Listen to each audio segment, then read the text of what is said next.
नमस्कार दोस्तों, स्वागत है अपने YouTube channel top trending GK में। दोस्तों आज 9 नवंबर को एसएससी फेज 8 का जो एग्ज़ाम हुआ है, जिसमें आपके 12th प्लस ग्रेजुएशन लेवल के टोटल 3 शिफ्ट में एग्ज़ाम हुआ था और यहाँ पर 75 जो जीके सवाल पूछे गए थे उसमें से 65 हूबहू एग्जैक्ट सवाल मिल चुके हैं। इस वीडियो में सभी सवाल देखने वाले हैं। एक्स्ट्रा फैक्ट सहित जो भी सवाल होंगे वो आपके 100% रियल और ऑथेंटिक होंगे। इस बात पर लाइक करते हुए वीडियो को कंटिन्यू कीजिए। देखिए, आपका एग्ज़ाम फेज 8 का स्टार्ट हुआ था 6 नवंबर को। उसके बाद सैटरडे और संडे को एसएससी का एग्ज़ाम कोई भी नहीं होता, ऑफ रहता है। तो सैटरडे संडे को एग्ज़ाम नहीं था। आज दोबारा एग्ज़ाम 9 नवंबर को हुआ है। इसके बाद 10 तारीख को कल लास्ट एग्ज़ाम होगा। तो इन 3 दिन में ये एग्ज़ाम कंडक्ट हुआ है, क्योंकि बहुत से कैंडिडेट ने कमेंट किया था कि 7 और 8 नवंबर का वीडियो क्यों नहीं आया, क्योंकि एग्ज़ाम नहीं हुआ था। आज आपके एग्ज़ाम हुआ है तो सभी रियल सवाल अपन देखने वाले हैं, एक्स्ट्रा फैक्ट सहित हैं। और जिन भी कैंडिडेट का नेक्स्ट डे कल एग्ज़ाम होने वाला है वो भी अपने सवाल व्हाट्सएप जरूर कर देना। डिस्क्रिप्शन बॉक्स में आपको नंबर मिल जाएंगे। बाकी इसकी पीडीएफ फाइल ऑल शिफ्ट की यहाँ पर मिलने वाली है। टेलीग्राम चैनल पर फ्री ऑफ कॉस्ट है, तो डिस्क्रिप्शन बॉक्स में लिंक है, वहाँ से आप टेलीग्राम चैनल ज्वाइन कर दीजिएगा। और जो आपके एसएससी 10+2 का सीएचएसएल का एग्ज़ाम हुआ है 2020 में, तो उसकी पीडीएफ फाइल है वो आज रात्रि को या फिर कल सुबह तक अवेलेबल हो जाएगी टेलीग्राम चैनल पर। तो वीडियो को कंटिन्यू करें उससे पहले मैं आपको बता दूं दोस्तों, आप अटेम्प्ट कर सकते हो free of cost mock test रहेगा। डेली T20 जेके के Lucent daily T20 test series है, जो कि वरुण अवस्थी सर के द्वारा एनालिसिस किया जाएगा। तो ये स्टार्ट हो रही है 9 नवंबर से 15 नवंबर तक। टोटल 5 टेस्ट रहेंगे, उसके साथ एनालिसिस भी रहेगा। उसके बाद 16 से 22 नवंबर 5 टेस्ट 2 एनालिसिस हैं। तो डिस्क्रिप्शन बॉक्स में लिंक है, फ्री ऑफ कॉस्ट आप एनरोल करके इसको अटेम्प्ट कर सकते हो, डेली लूसेंट की T20 टेस्ट सीरीज। तो चलिए यहाँ पर कंटिन्यू करते हैं। सबसे पहले फर्स्ट शिफ्ट के सवाल देखने वाले हैं। टोटल 13 सवाल मिले हैं प्रथम पारी के, सेकंड शिफ्ट के 23 सवाल हैं और थर्ड शिफ्ट के टोटल 25 सवाल मिल चुके हैं। प्रथम पारी के जो सवाल व्हाट्सएप के हैं, प्रथम पारी में आपकी 12th लेवल का जो एग्जाम हुआ है, विकास काजल भारद्वाज और अभिषेक शर्मा ने, इन सभी कैंडिडेट ने जो सवाल भेजे हैं उनका आंसर देख लेते हैं। बाकी इसके अलावा बचे हुए जो भी क्वेश्चन है प्रथम शिफ्ट के, क्योंकि 13 ही सवाल भेजे हैं, तो वो भी आप कमेंट करके बता सकते हो। तो पहला सवाल देखिए, संसद के दोनों सदनों की संयुक्त बैठक की अध्यक्षता कौन करता है? बहुत बार एग्जाम में रिपीट होता है। तो संसद का जो संयुक्त अधिवेशन है संसद की बैठक का, उसकी अध्यक्षता की जाती है लोकसभा के अध्यक्ष के द्वारा, और उनकी अनुपस्थिति में अध्यक्षता की जाती है लोकसभा उपाध्यक्ष के द्वारा, जो कि संसद के दोनों सदनों की संयुक्त बैठक की अध्यक्षता करते हैं। अब यहाँ से एक सवाल ये भी बनता है कि ये बैठक बुलाता कौन है? तो राष्ट्रपति के द्वारा। कब बुलाई जाती है? जब कोई बिल एक सदन से पारित हो जाता है, जैसे कि लोकसभा से हो गया, दूसरे में अटक गया राज्यसभा में, उस केस में यदि यहाँ पर 6 माह तक कोई जवाब नहीं आता है उस बिल का, तो इस विवाद की स्थिति से निपटने के लिए राष्ट्रपति है वो संसद की संयुक्त बैठक है वो बुलाता है, और इसकी अध्यक्षता की जाती है लोकसभा के अध्यक्ष के द्वारा। किस अनुच्छेद के तहत ये बैठक बुलाई जाती है? तो अनुच्छेद 108 में वर्णित है। अगला सवाल देखिए, मिश्मी पहाड़ियाँ किस राज्य में है? तो अरुणाचल प्रदेश में है मिश्मी हिल्स, अरुणाचल प्रदेश। भारत सरकार का $5 ट्रिलियन जीडीपी लक्ष्य कब तक रखा गया है? तो भारत सरकार ने जीडीपी का $5 ट्रिलियन का जो टारगेट रखा है वो 2024 तक अचीव करने का है। तो 2024 करेक्ट हो जाएगा। ये करंट अफेयर्स का सवाल है। करंट अफेयर से एक और सवाल पूछा गया यहाँ पर, यूनियन बजट 2020 के तहत टीबी हारेगा देश जीतेगा जो कैंपेन है, उसके टारगेट के तहत यहाँ पर टीबी का एरेडिकेशन उन्मूलन का टारगेट कब तक रखा गया है? तो 2025 तक टीबी के एरेडिकेशन यानी पूर्णतः उन्मूलन का लक्ष्य रखा गया है। भारत की बात हो रही, तो भारत में टीबी उन्मूलन का लक्ष्य है 2025 तक रखा गया है, और WHO ने जो टीबी उन्मूलन का वैश्विक लक्ष्य रखा है वो 2030 तक रखा है। तो इंडिया के केस में 2025 करेक्ट हो जाएगा। अगला सवाल देखिए, हिंदुस्तान सोशलिस्ट रिपब्लिकन एसोसिएशन जो HSRA की स्थापना है वो कहाँ से हुई? तो कानपुर से हुई है। तो हिंदुस्तान रिपब्लिकन एसोसिएशन की स्थापना कब हुई थी? 1924 में। भारतीय स्वतंत्रता संग्राम की क्रांतिकारी किन्होंने की थी? चंद्रशेखर आजाद, राम प्रसाद बिस्मिल, योगेश चंद्र चटर्जी और सचिंद्रनाथ सन्याल ने कानपुर में इसकी स्थापना की थी HSRA की। रेडिएशन का मापन किसके द्वारा किया जाता है? तो इस टाइप से सवाल था। एग्जैक्ट इसमें क्या ऑप्शन थे? बाकी मैं बात करूँ रेडिएशन के मापन की, तो गीजर मूलर काउंटर के द्वारा इसको मेजर किया जाता है, और इसकी जो यूनिट है रेड है, क्या है? रेड है, ऐसा यूनिट है ग्रे, तो ये इसकी यूनिट हो जाएगी। और गीजर काउंटर या फिर इसे गीजर मूलर काउंटर भी बोलते हैं, इसके द्वारा मेजर किया जाता है। किस योजना का उद्देश्य किसानों को देश भर में सिंचाई के काम में लिए जाने वाले सभी बिजली या फिर जो डीजल के पंप है वो सोलर ऊर्जा से चलाए जा सके हैं? तो ये कुसुम योजना से सवाल पूछा गया है। कुसुम योजना है, इसका जो टारगेट रखा गया है 2022 तक देश भर में 3 करोड़ सिंचाई पंप को बिजली डीजल की जगह सौर ऊर्जा से चलाने का लक्ष्य रखा गया है। तो ये किसानों के लिए एक योजना है कुसुम योजना, जो कि बिजली डीजल की जगह सौर ऊर्जा को चलाने का यहाँ पर टारगेट रखा गया है। केंद्र सरकार की योजना है जिसमें किसानों को फायदा होने वाला है। अगले सवाल की ओर बढ़ते हैं। यहाँ पर द स्टोरी ऑफ मनु पुस्तक के लेखक कौन है? तो लेखक हैं अलासानी पैदाना है स्टोरी ऑफ मनु पुस्तक के ऑथर। मुगलकालीन पोलाज शब्द किससे संबंधित है? तो पोलाज की मैं बात करूं तो ये है वार्षिक खेती योग्य भूमि, जो कल्टीवेटेड लैंड होती है, एनुअली कल्टीवेटेड लैंड, वो मुगल काल में उसे पोलाज बोला जाता था। मुगल काल के दौरान भूमि को 4 श्रेणियों में बांटा, उसमें पोलाज भी एक है, पोलाज, पार्टी, जच्चर और बंजर श्रेणी। अगला सवाल यहाँ पर बंदरगाह से रिलेटेड साख, और स्टूडेंट ने बताया कि वो एक फेमस बंदरगाह नहीं था और किस राज्य में स्थित है, उस टाइप से याद आपकी प्रथम शिफ्ट में एग्जाम था, तो आपको याद है बंदरगाह कौन सा पूछा था और किस राज्य से संबंधित है, कमेंट करके जरूर बताना। सबसे गर्म ग्रह कौन सा है? फर्स्ट शिफ्ट में भी आया है और थर्ड शिफ्ट में भी पूछा गया। थर्ड शिफ्ट में ऐसे पूछा गया, कौन सा ग्रह जिसका टेम्परेचर 450 डिग्री सेंटीग्रेड से अधिक है? तो सबसे गर्म ग्रह वीनस शुक्र हो गया जाएगा, जिसका जो तापमान है वो 464 डिग्री सेंटीग्रेड है। सेकेंड में गर्म ग्रह की बात करूँ तो मरकरी है, मरकरी का तापमान 167 डिग्री सेंटीग्रेड। थर्ड अपना पृथ्वी 15 डिग्री सेंटीग्रेड। उसके बाद में सभी माइनस में चले जाते हैं और सबसे जो कोल्डेस्ट प्लैनेट है वो हो जाएगा नेपच्यून, और प्लूटो की यदि मैं शामिल कर दूं ग्रह में तो प्लूटो सबसे कोल्डेस्ट हो जाएगा -225 डिग्री सेंटीग्रेड। कौन सी नदी यमुना नदी की सहायक नदी नहीं है? ऑप्शन पर आधारित है। यमुना नदी की जो प्रमुख सहायक नदियाँ उसमें चंबल है, सेंगर, छोटी सिंधु, बेतवा, कैन, शारदा, कुंता, गिरी, ऋषिगंगा है। यमुना खुद किस नदी की सहायक है? तो यमुना है ये गंगा की सबसे लंबी और दूसरी सबसे बड़ी सहायक नदी है। अरविंद कृष्णा किस कंपनी के चीफ एग्जीक्यूटिव ऑफिसर हैं? तो अरविंद कृष्णा की बात करें तो वर्तमान में IBM के CEO हैं। अब देख लेते हैं सेकेंड शिफ्ट के यहाँ पर 25 में से जो टोटल 23 सवाल स्टूडेंट ने भेजे हैं। स्पेशल थैंक्स राकेश, दिव्या वर्मा, कविता, उपासना, सत्य रंजन, अंकित, सुशांत त्यागी, धनंजय, शैलू, देव जोशी और प्रियांश ने। इन सभी कैंडिडेट ने ये सभी सवाल व्हाट्सएप के, तो उनको स्पेशल थैंक्स। तो पहला सवाल देखिए सेकेंड शिफ्ट का, ललित कला एकेडमी की स्थापना कब हुई है? तो 1954 में हुई थी। 5 अगस्त 1954 को ललित कला एकेडमी की स्थापना, जो कहाँ पर है ये एकेडमी? ये दिल्ली में है, रविंद्र भवन दिल्ली में। इसका जो उद्देश्य है वो ललित कलाओं के क्षेत्र में कार्य करना है, जैसे मूर्ति कला, चित्रकला, ग्राफ कला, इनको आगे बढ़ाना है। भारतीय रेलवे ने देश में कोरोना वायरस के संक्रमण के प्रसार के बीच कौन सा वेंटिलेटर तैयार किया है जो हजारों लोगों की जान बचाने में उपयोगी हो सकता है? तो करंट अफेयर जो बन रहा है वो आपके अप्रैल तक का पूछा जा रहा है। जीवन जो वेंटिलेटर का नाम है, कम दर में 10,000 के आसपास इसकी कॉस्ट है, जो कि भारतीय रेलवे ने कपूरथला रेल जो डिब्बा कारखाना है उन्होंने विकसित किया है, जीवन जो वेंटिलेटर है। अगला सवाल, राष्ट्रपति पर महाभियोग किस अनुच्छेद के तहत लगाया जाता है? तो राष्ट्रपति यदि अपने पद का दुरुपयोग करता है संविधान के तहत, उनको हटाने की जो प्रक्रिया है वो अनुच्छेद 61 में वर्णित है। आप कमेंट करके जरूर बताइए महाभियोग और किन पर चलाया जाता है? वो सुप्रीम कोर्ट के जस्टिस जो चीफ जस्टिस हैं, तो वो किस अनुच्छेद के तहत उन पर महाभियोग चलाया जाता है। वीडियो कंटिन्यू देख रहे हैं तो पता चल रहा है कितने स्टूडेंट देख रहे हैं। अनुच्छेद मालूम नहीं तो आप सर्च करके जरूर बताना, आपको भी याद हो जाएगा। अगला सवाल देखिए, साहित्य अकेडमी पुरस्कार कितनी भाषा में दिया जाता है? साहित्य अकेडमी पुरस्कार है वो टोटल 24 भाषाओं में दिया जाता है। 22 भाषाओं तो सीधी आपको पता है, 8वीं अनुसूची में जो वर्णित है भारतीय भाषाएं। इसके अतिरिक्त किस भाषा में दिया जाता है, यहाँ से भी सवाल बनता है, तो राजस्थानी और अंग्रेजी भाषा में दिया जाता है। तो ये टोटल 24 भाषाओं में प्रतिवर्ष दिया जाता है। पहली बार ये 1954 में दिया गया था। इंपॉर्टेंट फैक्ट है, बहुत बार एग्जाम में आता है। साहित्य अकेडमी अवार्ड है, सबसे पहले 1954 में दिया गया है। तो टोटल 24 भाषाओं में दिया जाता है। तो 2019 में इन 24 में से इंग्लिश में जो दिया गया था, एन एरा ऑफ डार्कनेस जो रचना है शशि थरूर को मिला है। हिंदी में 2019 का मिला है नंद किशोर आचार्य को, उनकी रचना थी शीलते हुए अपने को। और असमिया का ये भी सवाल अब की बार एसएससी ने शायद जेई में या फिर 10+2 में पूछा जाता, याद है 10+2 में पूछा था, जिसमें ये पूछा था जो चाणक्य उपन्यास हैं वो उसको जो अभी ये साहित्य अकेडमी अवार्ड मिला है वो किस भाषा का है? तो असमी भाषा का है। चाणक्य उपन्यास जय श्री गोस्वामी महंत के द्वारा लिखित है, तो इनको मिला है साहित्य अकेडमी पुरस्कार असम भाषा में। 2020 ऑस्ट्रेलियन ओपन पुरुष एकल विजेता है नोवाक जोकोविच हैं, जो कि सर्बिया के खिलाड़ी हैं। और वुमेन सिंगल्स 2020 ऑस्ट्रेलियन ओपन में मेन सिंगल के हो जाएंगे आपके नोवाक जोकोविच, और वुमेन सिंगल में यूनाइटेड स्टेट की प्लेयर हैं सोफिया कैनिन।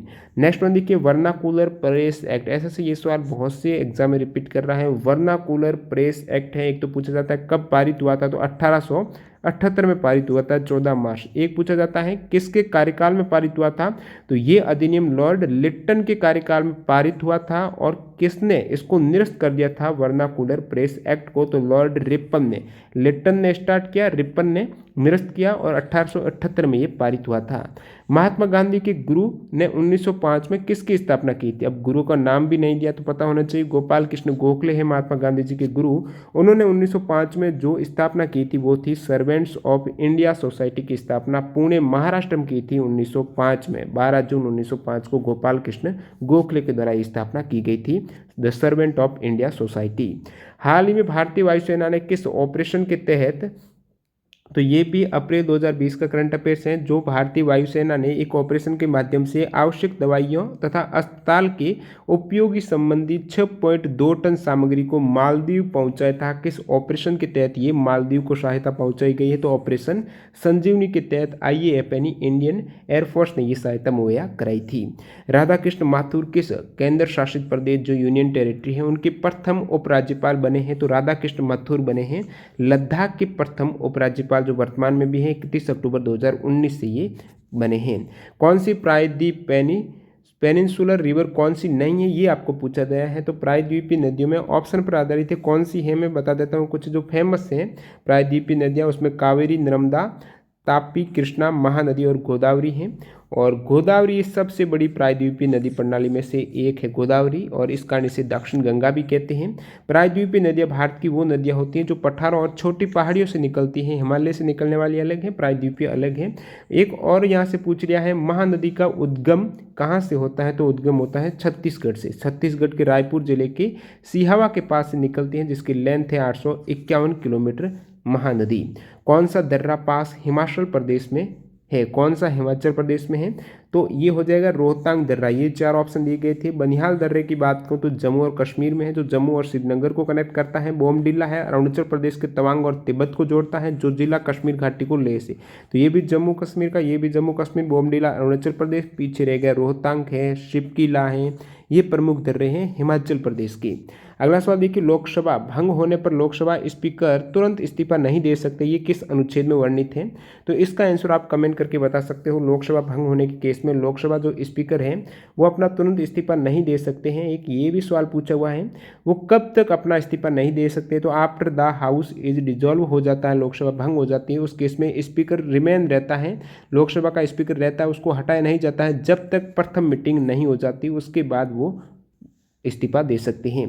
पीएच वैल्यू की सीमा वो आपको पूछिए 0 से लेकर 14 हो जाएगी। पीएच स्केल की जो रेंज है 0 से 14 है, जहाँ पर 7 हो जाएगा आपके न्यूटन उदासीन है, 7 से कम वो अम्लीय है, 7 से ज़्यादा क्षारीय। सुप्रीम कोर्ट के पूर्व चीफ जस्टिस ऑफ इंडिया जो मार्च 2020 में राज्यसभा के सदस्य बने हैं, तो पूर्व चीफ जस्टिस ऑफ इंडिया मार्च 2020 में राज्यसभा के सदस्य चुने गए थे रंजन गोगोई। E बराबर mc² किसके द्वारा दिया गया है, तो ये फॉर्मूला है E बराबर mc² है, एनर्जी मास रिलेशन वाला, तो ये अल्बर्ट आइंस्टीन के द्वारा दिया गया है। नेक्स्ट देखिए, Korba super thermal power plant कहाँ पर है, छत्तीसगढ़ में Korba super thermal power plant स्थित है। कार्बोहाइड्रेट का पाचन कहाँ पर होता है, तो अधिकतम जो कार्बोहाइड्रेट का पाचन होता है, डाइजेशन होता है, वो छोटी आंत में होता है, स्मॉल इंटेस्टाइन में। आनंद मठ पुस्तक के लेखक तो बंकिम चंद्र चटर्जी करेक्ट हो जाएगा। ऑस्कर अवार्ड 2020 जो इसको एकेडमी अवार्ड बोला जाता है, ऑस्कर अवार्ड को जो 92 यहाँ पर अवार्ड दिया गया है, इसमें बेस्ट एक्टर अवार्ड किसे मिला है, तो 92 एकेडमी अवार्ड जो ऑस्कर अवार्ड 2020 में अब की बार फेम में दिए गए थी, उसमें बेस्ट एक्टर का अवार्ड दिया गया है, वो है जोकर मूवी में रोल किया था फोनिक्स ने, जोकिन फोनिक्स को मिला है। और बेस्ट पिक्चर का ऑस्कर अवार्ड 2020 दिया गया है पैरासाइट को। बेस्ट एक्ट्रेस किसे दिया गया है, तो वो दिया गया है रेनी जेलवेगर, जो कि जूडी फिल्म में इन्होंने रोल किया था। 1857 में अंतिम मुगल शासक थे जो बहादुर शाह जफर है, वो नाम मात्र के शासक थे, यानी उनकी जगह कोई और नेतृत्व कर रहा था, वो नाम मात्र शासक थे, तो उनकी जगह कौन कर रहा था नेतृत्व, तो बख्त खान करेक्ट हो जाएगा। 1857 की जो क्रांति हुई थी, ईस्ट इंडिया कंपनी है उनके खिलाफ विद्रोह में भारतीय विद्रोही नेताओं के कमांडर इन चीफ थे बख्त खान, जो नेतृत्व कर रहे थे, कमांडर इन चीफ थे 1857 में। और यहाँ पर बात करूँ नेक्स्ट स्टेप में, ये सवाल भी पूछा गया है बहादुर शाह जफर की मौत कहाँ पर हुई है, तो 1862 में हुई थी 87 साल की उम्र में, बर्मा में, यानी जो अब म्यांमार है उनकी तत्कालीन राजधानी थी रंगून, यांगून में एक जेल में उनकी मृत्यु हो गई थी अंतिम मुगल बादशाह बहादुर शाह जफर की। और दरगाह बनी है 132 साल बाद 1994 में उनकी दरगाह बनी है। Which part of the brain control the heart beat, तो ये सवाल ब्रेन से पूछा गया या फिर डायरेक्टली पूछा गया। मैं डायरेक्टली बात करूँ तो ऐसे नोड हो जाएगा जो हार्ट बीट को कंट्रोल करता है। बाकी ब्रेन की बात करूँ तो मेडुला ओब्लोगेटा हो जाएगा जो कंट्रोल करता है हार्ट बीट को। और बाकी ये सिनेट्रोलियन नोड है, ऐसे नोड है, इसको हृदय का पेस मेकर कहा जाता है। पेस मेकर जो हृदय की धड़कन को कंट्रोल करता है, क्योंकि ये वो जगह है जहाँ पर इलेक्ट्रिसिटी उत्पन्न होती है। तो ऐसे नोड ऑप्शन था तो वो करेक्ट हो जाएगा। बाकी मेडुला ओब्लोगेटा यहाँ से भी पूछा जाता है। हरिजन सेवक संघ के संस्थापक कौन थे, महात्मा गांधी थे। और इस सेवक संघ की स्थापना हुई थी 30 सितंबर 1932 को। हरिजन सेवक संघ की स्थापना महात्मा गांधी ने की थी 30 सितंबर 1932 को।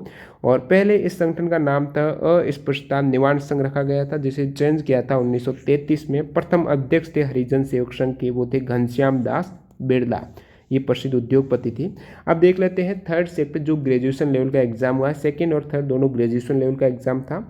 तो इनमें जो कैंडिडेट ने व्हाट्सएप किए सवाल उनको स्पेशल थैंक्स अभिजीत सिंह हैं और किस्टिज कौंदेगा, अंकुर धनखड़, चौधरी अंकुर धनखड़, प्रशांत परमार, अमोल पैमोड़, देवेंद्र गुज्जर, इन भाई साहब ने भी बहुत से सवाल भेजे थे। तो इन सभी कैंडिडेट का स्पेशल थैंक जिन्होंने व्हाट्सएप की हैं। आप भी अपने सेट में पूछे गए सवाल जरूर सेंड करना, नंबर आपको डिस्क्रिप्शन बॉक्स में मिल जाएंगे। तो लद्दाख में कुल कितने जिले हैं, लद्दाख में टोटल 2 जिले हैं, लेह और कारगिल। आप कमेंट करके बताओ J&K में, जम्मू कश्मीर में टोटल कितने जिले हैं। J&K में विष्णु अवतार भगवान राम को समर्पित मंदिर कौन सा है, तो रघुनाथ मंदिर है। विष्णु अवतार भगवान राम को समर्पित वहाँ पर मंदिर है एक, वो रघुनाथ मंदिर। जो क्रैब्स हैं, केकड़ा है, ये किस फाइलम का है, तो ये है आर्थ्रोपोडा फाइलम का। 2018 में जो रचना मिल्कमैन थी उसे जो मैन बुकर प्राइज मिला है वो किसके द्वारा रचित हैं, लिखित हैं, तो 2018 में जो मिल्कमैन को मैन बुकर प्राइज मिला था अन्ना बर्न्स के द्वारा लिखित ये रचना है। बीसीसीआई द्वारा भारतीय क्रिकेट टीम के मुख्य चयनकर्ता जो 4 मार्च 2020 को नियुक्त हुए हैं, तो भारतीय क्रिकेट टीम के मुख्य चयनकर्ता कौन है, वो है सुनील जोशी। 2019 में दीपावली पर सबसे ज़्यादा दिए जलाकर Guinness book of world record में किस शहर का नाम दर्ज हुआ, तो 2019 में अयोध्या में सरयू के तट पर 5,51,000 दिए जलाकर ये रिकॉर्ड दर्ज किया गया है। तो अयोध्या में ये रिकॉर्ड बना है। बुकर पुरस्कार 2019, बुकर पुरस्कार 2018 से पूछ लिया और 19 से पूछ लिया। तो 19 में 2 जनों को संयुक्त रूप से दिया गया है, वो मार्गरेट एटवुड को और बर्नार्डिन एवरिस्टो को। बहुत बार अब की बार ऐसे ये सवाल पूछ रहा है, कहीं ये पूछ रहा है कौन सी रचना हेतु, तो मार्गरेट एटवुड को दिया गया है टेस्टमेंट्स के लिए और बर्नार्डिन एवरिस्टो को दिया गया है गर्ल, वुमेन एंड अदर, उनकी जो रचना है। हड़प्पा सभ्यता के अंतर्गत हल से जोते गए खेत का साक्ष्य कहाँ से मिला है, तो हल से जोते गए खेत का जो साक्ष्य मिला है वो कालीबंगा से मिला है, ये राजस्थान में है, हनुमानगढ़ में। अंतिम मुगल शासक बहादुर शाह जफर की मृत्यु यहाँ पर पूछ लिया है, पहले पूछा था वो नाम मात्र के थे, उनकी जगह कौन नेतृत्व कर रहे थे, उनकी मृत्यु यहाँ पर पूछ लिया है थर्ड सेट में। तो मृत्यु हुई थी रंगून में, एक जेल में मृत्यु हो गई थी। अमोनिया का रासायनिक सूत्र पूछा है, इजिस्वार NH3 हो जाएगा। सबसे गर्म ग्रह है, फर्स्ट सेट से रिपीट हुआ है। इसमें कुछ इस टाइप से पूछा था, कौन सा ग्रह जिसका टेम्परेचर 450 डिग्री सेंटीग्रेड से ज़्यादा है, तो वो शुक्र वीनस हो जाएगा। अगले सवाल के बढ़ते हैं। यहाँ पर चंदोली नेशनल पार्क कहाँ पर है, तो ये महाराष्ट्र में है, मई 2004 में स्थापित हुआ था चंदोली राष्ट्र पार्क। फूलों की घाटी राष्ट्रीय उद्यान है, ये आपके लिए सवाल रहेगा। बाकी आंसर आपको मिल जाएगा PDF फाइल में टेलीग्राम चैनल पर। आप कमेंट करके बताना, मेरे को आइडिया लग जाए कितने स्टूडेंट हैं वीडियो के साथ जुड़े हुए हैं, तभी तो मेरी मेहनत यहाँ पर सफल होगी। चंदोली नेशनल पार्क की बात करें तो महाराष्ट्र में हो जाएगा। स्थायी बंदोबस्त की पद्धति किसके काल में लागू हुई थी, तो परमानेंट सेटलमेंट की जो सिस्टम पद्धति थी ये लॉर्ड कॉर्नवालिस के काल में लागू की गई थी। और ये स्थायी बंदोबस्त को इस्तमरारी बंदोबस्त भी बोलते हैं। किनके मध्य, ईस्ट इंडिया कंपनी और बंगाल के जमींदारों के बीच कर वसूलने से संबंधित एक स्थायी व्यवस्था हेतु सहमति समझौता हुआ था। ईस्ट इंडिया कंपनी और बंगाल के जमींदारों के मध्य, जिसे बंगाल के लॉर्ड कॉर्नवालिस के द्वारा 1793 में लागू किया गया था। सीएजी की बात करें तो controller and auditor general of India के वार्षिक प्रतिवेदन है जो उनकी जांच कौन सी समिति करती है। तो सीएजी जो वार्षिक लेखा जोखा रखते हैं उनकी जांच की जाती है, वो की जाती है लोक लेखा समिति के द्वारा। इस समिति का गठन हुआ था भारत सरकार अधिनियम 1919 के अंतर्गत। गठन पहली बार 1921 में हुआ था। वर्तमान में इसमें 22 सदस्य हैं और जीसी मुर्मू इनके वर्तमान में कौन है, सीएजी, वर्तमान सीएजी है जीसी मुर्मू। नेक्स्ट सवाल की बात करें तो ये सवाल पूछा गया था, दो जो महिलाओं को दिया गया था, एक तो लिया डिस्किन और ग्लोरिया एरिना को 2020 में जो पद्मश्री अवार्ड दिया गया है वो किस देश की नागरिक है। तो ब्राजील की नागरिक है। ये इसलिए मिला है क्योंकि ब्राजील के राष्ट्रपति जेयर बोल्सोनारो हैं 26 जनवरी 2020 की गणतंत्र दिवस की मुख्य अतिथि थी और इसी दिन यहाँ पर 26 जनवरी को जो पद्मश्री अवार्ड दिया गया है वो इन दोनों महिलाओं को दिया गया है। अगले सवाल की बात करूँ तो ये जो ब्राजील की है, मानव शरीर की सबसे छोटी हड्डी स्टेपिस कान के किस भाग में स्थित है। तो भाग पूछ लिया तो मिडिल में है, मिडिल ईयर में स्थित है स्टेपिज जो कि सबसे छोटी हड्डी है। भारत में प्रांतों में द्वैध शासन किसने स्थापित किया था। तो डायर्की जो द्वैध शासन है वो स्थापित किया गया था मोंटेग्यू के द्वारा। एडविन सैमुअल मोंटेग्यू ने सबसे पहले, इसमें पूछा था कौन से अधिनियम है, इस टाइप से आपके पूछा गया तो ये भारत शासन अधिनियम 1919, इसे कहा जाता है मोंटेग्यू चेम्सफोर्ड रिफॉर्म्स भी बोला जाता है। तो 1919 मोंटेग्यू चेम्सफोर्ड रिफॉर्म्स के तहत द्वैध शासन की स्थापना हुई है। और सवाल में ये पूछ लूँ कि द्वैध शासन का सिद्धांत सबसे पहले किसने दिया, तो ये लियोनेल कर्टिस नामक अंग्रेज ने अपनी पुस्तक डायर्की में प्रतिपादित किया था द्वैध शासन सिद्धांत। ये आ जाए कि the system of dual government was introduced in, Bengal में जो ड्यूल गवर्नमेंट सिस्टम इंट्रोड्यूस किया गया है वो रॉबर्ट क्लाइव के द्वारा किया गया है। और द्वैध शासन प्रणाली जो 1919 में स्थापित हुई थी ये समाप्त कब हुई थी, तो ये समाप्त हुई थी 1935 के भारत शासन अधिनियम के द्वारा। नेक्स्ट सवाल देखिए, रेट हॉल खनन कहाँ पर होता है। तो रेट हॉल जो खनन होता है, माइनिंग होता है, वो उत्तरी पूर्व राज्य है वहाँ पर होता है। स्पेशली बात करूँ तो जो जोवाई और चेरापुंज जो मेघालय में स्थित है वहाँ पर कोयले का खनन परिवार के सदस्यों के द्वारा एक लंबी संकीर्ण सुरंग के रूप में किया जाता है और जिसे रेट हॉल बोला जाता है। देखिए यहाँ पर जो ये उत्तरी पूर्वी राज्यों के अलावा मैं बात करूँ तो जो खनिज अपन खनन करते हैं वो राष्ट्रीय करते हैं, अपना हक नहीं रहता है, वहाँ पर शोधन सरकारी अनुमति के बाद ही संभव रहता है। किंतु जो ये उत्तरी पूर्वी राज्य है, भारत के अधिकांश जो जनजातीय क्षेत्र है वहाँ पर खनिजों का स्वामित्व है वो व्यक्तिगत स्तर पर किया जाता है, जो समुदाय के वहाँ के लोगों को होता है। तो ये खनन कहलाता है रेट हॉल खनन जो कि उत्तरी पूर्वी राज्यों में है। और स्पेशली यहाँ पर मेघालय में जो होता है वो कोयला, लो अयस्क, चूना पत्थर, डोलोमाइट है, इनके विशाल भंडार हैं। और यहाँ पर प्रतिबंध लगा दिया गया है राष्ट्रीय हरित अधिकरण मेघालय में 2014 से अवैज्ञानिक और असुरक्षित कोयला खदानों पर भी प्रतिबंध लगाया था। एक आपके सवाल पूछा गया था, मेलघाट टाइगर रिजर्व है तो ये कहाँ पर है, तो महाराष्ट्र में है मेलघाट टाइगर रिजर्व। नेक्स्ट सवाल यहाँ पर एक पूछा गया था, जो एमओयू हुआ है किसके मध्य, disaster management between national disaster management authority India और किस अन्य देश के साथ एमओयू पर हस्ताक्षर हुआ है, सितंबर 2019 में हुआ था। तो ये national emergency management agency Mongolia, तो भारत और मंगोलिया के बीच में डिजास्टर मैनेजमेंट से संबंधित एक एमओयू पर साइन हुआ है, तो मंगोलिया करेक्ट हो जाएगा। और मैं बात करूं यहाँ पर ये हो रही है आपदा की बात, तो आपदा जोखिम अपचयन पर तीसरी भारत जापान कार्यशाला जो 18 मार्च 2019 को हुई थी वो दिल्ली में हुई थी। तो भारत और जापान के मध्य भी इसके रिलेटेड एक कार्यशाला आयोजित हुई थी जो भारत और जापान का आपदा प्रबंधन हुआ था सहमति पत्र पर, वो सितंबर 2017 में हुआ था भारत जापान का। और यहाँ पर जो डिजास्टर मैनेजमेंट है, आपदा प्रबंधन का एमओयू हुआ है वो भारत और 2019 में मंगोलिया के मध्य हुआ है। एक सवाल था, first Indian to win Miss Deaf World pageant, तो ये है आपकी विदिशा बालियान है जो प्रथम भारतीय हैं मिस डीफ वर्ल्ड का जीता है, ये उत्तर प्रदेश से हैं और 2019 में ये विजय रही है मिस डीफ वर्ल्ड 2019 है। ये कहाँ पर आयोजित हुआ था, साउथ अफ्रीका में।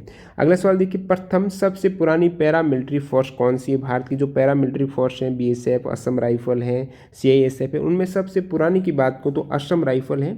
ये स्वतंत्रता से भी पहले की 1835 की है, स्थापित हुई है। असम राइफल सबसे पुरानी ओल्डेस्ट है पैरामिलिट्री फोर्स में से। और उसके बाद मैं बात करूँ तो वो बीएसएफ हो जाएगी, स्वतंत्रता के बाद है। 1 दिसंबर 1965 को फॉर्मेशन हुआ है।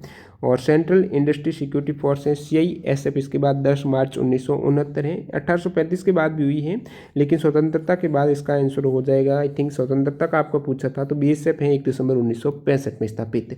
भारत का राष्ट्रीय चिन्ह कहाँ से लिया गया है, तो सारनाथ स्थित अशोक के सिंह स्तंभ से लिया गया है। अब 2 सवाल हैं अस्पष्ट है, यदि आज आपका एग्जाम थर्ड शिफ्ट में था तो ये क्या सवाल पूछे गए थे। हाथी गुफा के जो वास्तुशिल्प मिले हैं, आई थिंक बिहार से पूछा गया था इस टाइप से कि बिहार में हाथी गुफा के जो वास्तुशिल्प किस राजाओं के काल के हैं। तो इसका क्या स्पष्ट सवाल था, आपको पता है तो कमेंट करना। नागालैंड में शहीद स्मारक कहाँ पर है, तो ये कोहिमा हो जाएगा, तो ये भी एक सवाल था। तो आज आपकी जो 9 नवंबर को एसएससी फेज 8 का एग्जाम हुआ है, इसमें पूछे गए 65 प्लस सवाल मैंने बता दिए हैं 9 नवंबर के। और शिफ्ट के वीडियो कैसा लगा कमेंट बॉक्स में जरूर बताना। बाकी कल जिन भी कैंडिडेट का एग्जाम है वो भी सवाल सेंड कर देना। इसकी पीडीएफ आपको जल्दी टेलीग्राम चैनल पर मिल जाएगी। वंदे मातरम, जय हिंद दोस्तों।